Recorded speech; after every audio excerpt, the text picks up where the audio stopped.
If you had one piece of advice to give a worship pastor, what would you say?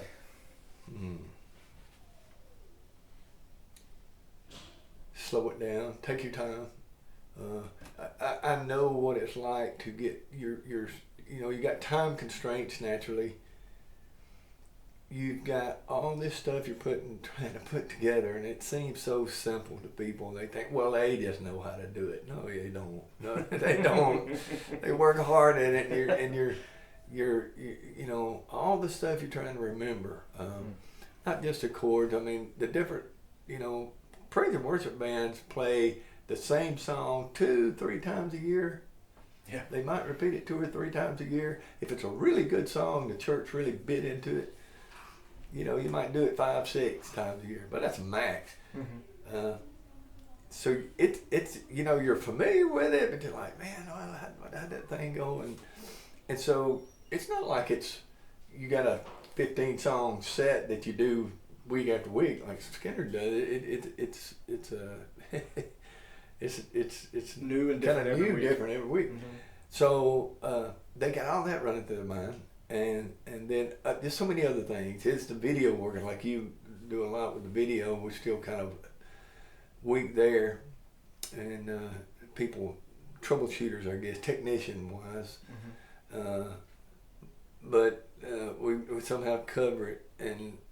But still all those distractions. So my idea would be, Tori, if I was going to give them advice, is to somehow spiritually slow it down and say, God, you got it. And get the what ifs kind of, what if this? What if that? Right. Oh no, what if this?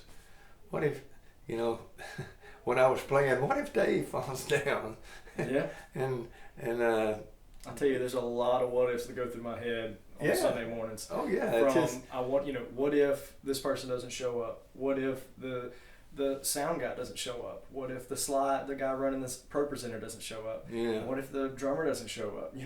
And then it's, well, what if this happens? What if that happens? And a lot of times it's try to put that out of your mind completely and try to just work with what you got at the moment. And it's once I get past, okay, I see everybody is here. And then all new what ifs come into play. Well, what if this particular chord here goes out? What is that buzzing noise? Right. What is going on? And we haven't even talked about the music that we're playing today yet. This is just all the things that are going through my head of, we have all the band members here. Great.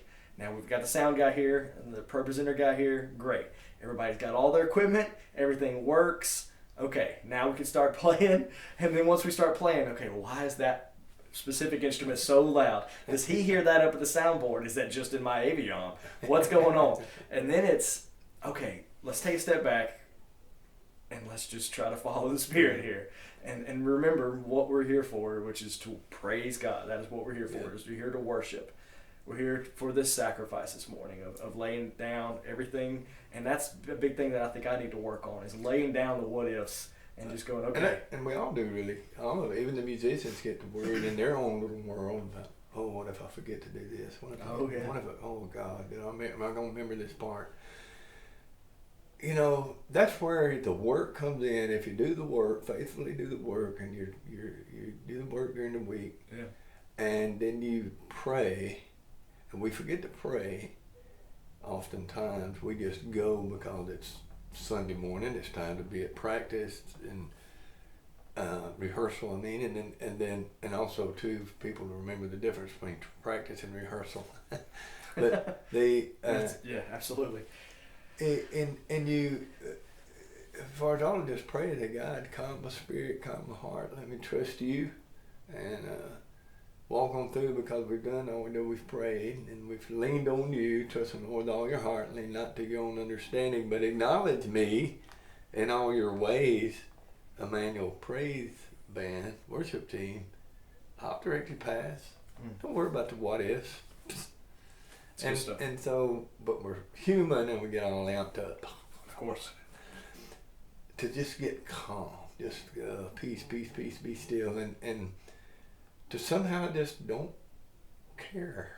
Like lady at the soundboard that day. The lady, a lot of weird things happen in church. A lot of people don't. You don't know have to about. call names.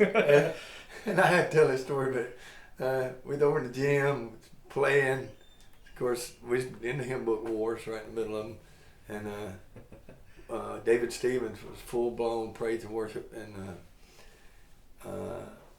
so a lady. A nice lady goes up to David Stevens' wife, who was working the soundboard. Very young, very shy-looking girl. She wasn't, and she was saying, "Turn it down, turn it down. It's too loud." And Jessica just looked at her and says, "I don't care." And so pretty much ended it, and. We went on, but I'm not saying you need to blow people out. It's got to be a worshipful volume level where people can worship and not think they're standing out among the band. That's right.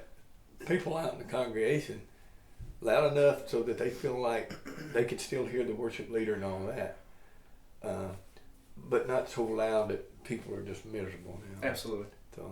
That's a fine line, but I feel like that line is a lot thicker than we give credit for. There's room in there for us to turn it on.